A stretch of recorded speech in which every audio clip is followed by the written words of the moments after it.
Tiruvuru sitting ఎమ్మెల్యేను అవమానించి పంపించారని Tiruvuru BSP MLA అభ్యర్థి లక్కిపోగు వందన కుమార్ ఆరోపించారు. బుధవారం రాత్రి కొండూరు మండలం అట్లప్రగడ, పాతకొండూరు, కొత్తకొండూరు గ్రామాల్లో ఎన్నికల ప్రచారాన్ని నిర్వహించారు. ఆ రెండు పార్టీలను నమోద్దని ఆయన ప్రజలను కోరారు. బీఎస్పీ పార్టీని గెలిపిస్తే నియోజకవర్గాన్ని అభివృద్ధి చేస్తానని హామీ ఇచ్చారు. మనం ఒక ప్రతినిధిగా ఎన్నుకున్నాం. అలాంటి ప్రతినిధిని లేకుండా చేసింది ఎవరు? ఈ రెండు కులాలకు సంబంధించినటువంటి అగ్రవర్ణాల్లో ఉన్నటువంటి పెద్దలు. వాళ్ళు దోచుకోవలసిందంతా దోచుకున్నారు, తినాల్సిందంతా తిన్నారు. మనకి మాత్రం మన ప్రతినిధి అయినటువంటి ఒక ఎమ్మెల్యేను కూడా అవమానించి పంపించారు. అంటే దీని అర్థం ఏంటి? రేపు మీ దగ్గరకు వచ్చే ఇద్దరు వస్తున్నారు. ఎమ్మెల్యేలు అవ్వాలని ఇంకొక ఇద్దరు వస్తారు, లేదా ఇప్పటికే వచ్చి ఉంటారా?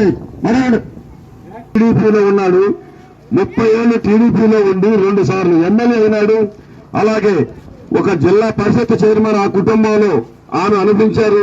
అలాగే ఎస్సీ కమిషన్ మెంబర్ అనిపించారు. అలాగే పార్టీ పరమైనటువంటి పదవులు అనిపించి 30 ఏళ్ల పాటు ఆ పార్టీలో ఉండి 3 నిమిషాల్లో ఇంకో పార్టీలోకి వచ్చాడు.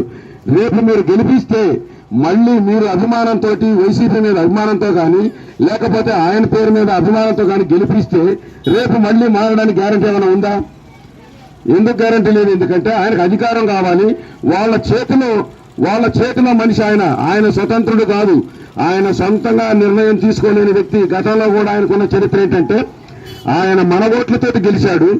మన ఓట్లతో గెలిచి మన దగ్గరకు రాకుండా మన ఊరు వస్తే మన ఊర్లో ఉన్నటువంటి కమ్మవాళ్ళ దగ్గరికి వెళ్ళేవాడు. ఎందుకంటే ఆ పార్టీ కుల పెద్దలు కమ్మవాళ్ళు కాబట్టి పోయి వాళ్ళింట్లో కూర్చొని అక్కడ చక్కగా ఛాయ్ దాక్కుంటూ మన గురించి పట్టించుకునేవాడు కాదు.